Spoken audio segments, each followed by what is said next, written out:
поканен първо при мен на сцената е мой, бих казал, близък другар, приятел, защото първата година, когато беше избран за кмет на Бургас, ме повика и аз да бъда.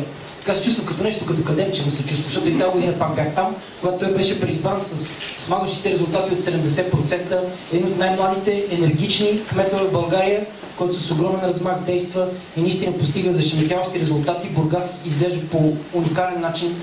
Убеден съм, че всеки един от вас е ходил последните години, просто се вижда със всеки един следващ ден как той се променя. И сега вашите аплодисменти за патрона на фестивала Димитър Николов.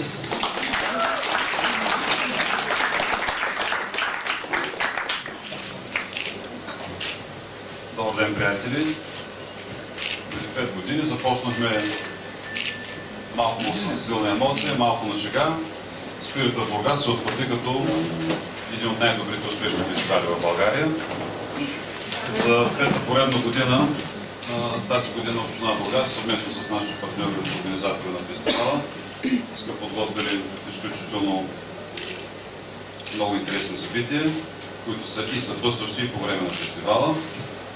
Конкретно самата зона на фестивал тя се запазва, защото се оказа, че Спирит е единственият европейски фестивал, който се провежда на брега на морето на самия пясък, което прави изключително интересно неговата дестинация и завишава емоцията на феновете. Тази година ще има разместване на сцените, нови сцени, след малко ще чуете за тях, нови интересни забавления. Хубавото е, че вече Спирита направи така, че много съпътстващи и други културни събития в Бургас да се развият и да се ползват с голям успех. Забелязахме, че голям ръст има посещението на фестивала на пясъчните фигури. Дните около Спирита, буквално се пръскат по шеговете от посетители. Забелязах също, че и всички останали дейности в град Бургас, започвам от таксиметрите шофьори, станаха много по-вежливи, защото и печелят достатъчно добре. Това е втория голям бонус за Бургас. Станаха по-услужливи и така показват интересни неща и се изпълняват качествено услугите. Спирит, освен че донесе известност на Бургас, на България, направи Бургас и зоната около фестивала интересна дестинация. Много нови хора го посетиха. Очакваме тази година да има още по-голям интерес. Първоначалните запитвания са по-високи. Именно за това сме амбицирани тази за нас пета юбилейна година да бъде по-различна от другите до момента. Групите да бъдат по-атрактивни и да наистина да направят така, че феновете и меломаните, които ни посетят, да изпитат едно незабравимо удоволствие. Хубаво е, че влязахме в всички европейски класации на музикални фестивали с гръм и трясък, макар че сме млади в бранша, но с много сериозни амбиции следващите години да показваме родца, смелост и по-сериозни резултати. Благодаря ви. Започваме с горна гледна точка на фестивала. Нашата задача е реално да изградим цялата инфраструктура на фестивала и тя естествено да заработи като часовник. Влизаме през централните входове, това е централен вход на фестивала, след като минете съответно през тикет контрола и security контрола. Влизате на място в фестивала, което така се оформя с стрит перформери, денс перформанс, имаме инфобюро, само смете за малко пари, извиняйте. Инфобюро, идеята е този фестивал. Щом стъпите на него, така толкова да ви хареса, че близките 2-3 дни да излезете. Единственото нещо, което нямаме тази година, е може би и на търговски център, следващото ви ще помислим за това нещо. Естествено, това е ерията на спонсорите, на служителите и на нашите партньори. Ако успеете така да избегнете техните оферти и техните нови услуги, следващата част, която трябва да спрете на фестивала е Денс зоната. По принцип, това беше миналогодишната джаз сцена. Сега тя е предназначена за различен денс перформанс, за открити уроци на живо и анимации. Срещу нея е рампата за екстремно колоездене. Тази зона до момента не беше ползвана на Спирит в Бургас, но тъй като община Бургас предприема много сериозни мерки по обоградяването на целия сайт и на целия парк, така се забелязват нови места, където може да се направят много атрактивни неща. След като минат ден зоната, се насочваме към улицата с храната и напитките, която ще бъде направена от Хепи. От двете страни, отзад и отпред на тази зона, сме мястото за така за порасналите деца, които ще могат да всякакъв тип PlayStation, различни игри и промоции, които евентуално нашите спонсори ще подготвят за събитието.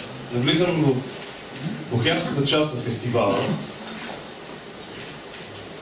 Как се завърти камерата. Бохемската част на фестивала. Тоест, това е наследника на джаз сцената, така наречената Бразобразие стейдж. След успешния фестивал, който се проведе в София, Бразобразие, логично беше този формат да намери своето място в Бургас, на Спирита Бургас. Веднага до него е оформена и лънч зоната, съответно с свинг коктейл бар, с хамаците, с наргилетата, с възглавниците. Това е едно място за чудесен мързави следобед. Завъртаме, това е зад хотел Приморец. Са оформени два входа, Спирита Бургас и Солар Денс Арена. Тук това е направено с цел да се избегнат всякакъв вид струпване на хора и инциденти. Навлизаме вече в сайта, където започваме Солар Денс Арена, само ще получите повече информация и за нея. Съответната инфраструктура към сцената. Дайте нататък, колеги, да ни бърз поглед върху. След малко ще разберем какви ще бъдат артистите на тези сцени. Разбира се. Плажът е добре почистен, да. Обезпаразитен, също така. Къмпинга, съответната инфраструктура, Jack Daniels Stage, които моите колеги ще кажат няколко думи за тях, хип-хоп сцената, която е следващата, и влизаме вече в мейн сайта. Моля, един стоп. Благодаря. Тук също има новости. Това пространство в момента от май месец започне да функционира бар Нептун, където ние ще го оформим като VIP зона. Доста добре изглежда, гледахме го на снимки. Съответно пак кетеринг серия, промо и спонсор серия. И влизаме вече към голямата сцена. Тук интересното е, интересното тук е и новото е, че разделяме фронта в хауса на две части, т.е. една отделна за осветление, една за звук, така може да се изчисти централната част пред сцената, което винаги е било проблем на такива фестивали, които хората не виждат добре точно в център. И да продължим нататък, да влизаме в най-така интересната за вас зона. Това е бекстейджа. Тук интересното е, тъй като политиката на тази годишния фестивал е така да бъдете по-близо до артистите, затова ние правим една прес-тента специално за вас, за всеки видео интервюта с работни места. И съответно тук нататък започват контейнерите, които са необходими за такъв тип продукция. Най-интересната част е зоната на артистите, как е организирана тя, съответните съблекални, акомодации за тях, production office, кетеринг, разбира се, зона за чакащи артисти и нещо, което много пак ще предоставяше на Бургас, един фитнес, може би това ще е първата сцена в света, която артистите ще имат собствен фитнес. С това приключва моята кратка презентация. Благодаря ви за търпението. Ще се видим с Спирита Бургас. Искам да поканя на сцената Любо Урсини от Солар, който ще ни представи артистите за 2012 година на тази сцена.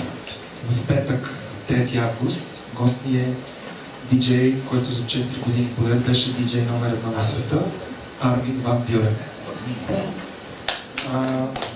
В събота, 4 август, гост ни е Марк Найт, който все още не е диджей номер 1 в света, но се надявам, че в следващите години това ще го се случи, но със сигурност е номер 1 тук в България.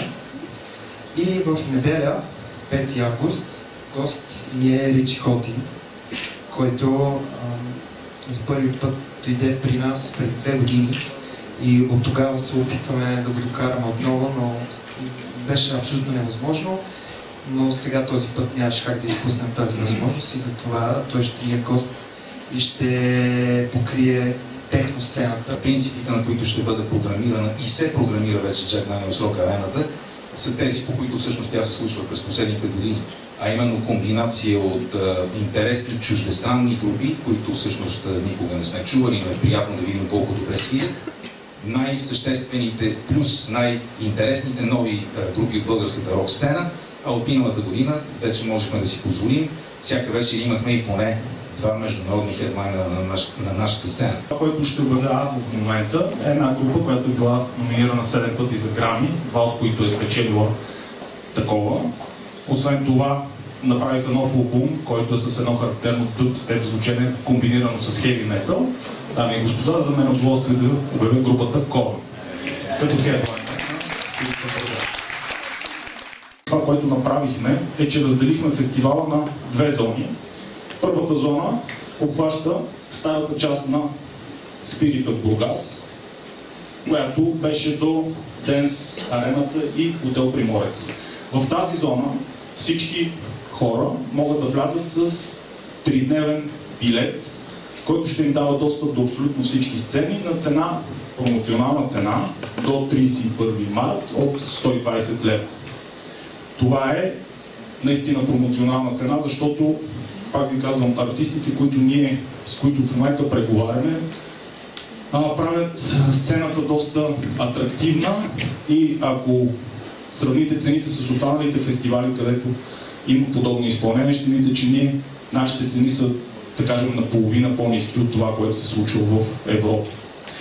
За Solar Dance арената също имаме отделен 3-дневен билет, който, ако някой желая да участва само на технопартитата, ще може да закупи срещу 80 лева, което също е запазване на цената от това, което се е случило миналата година. Отново тази цена е промоционална, тя ще важи само до 31 март, след което, ако има желаящи, имаме така наречения 3-дневен фестивален билет, който обхваща всички зони и той ще бъде и ще стартира на цена от 200 лева.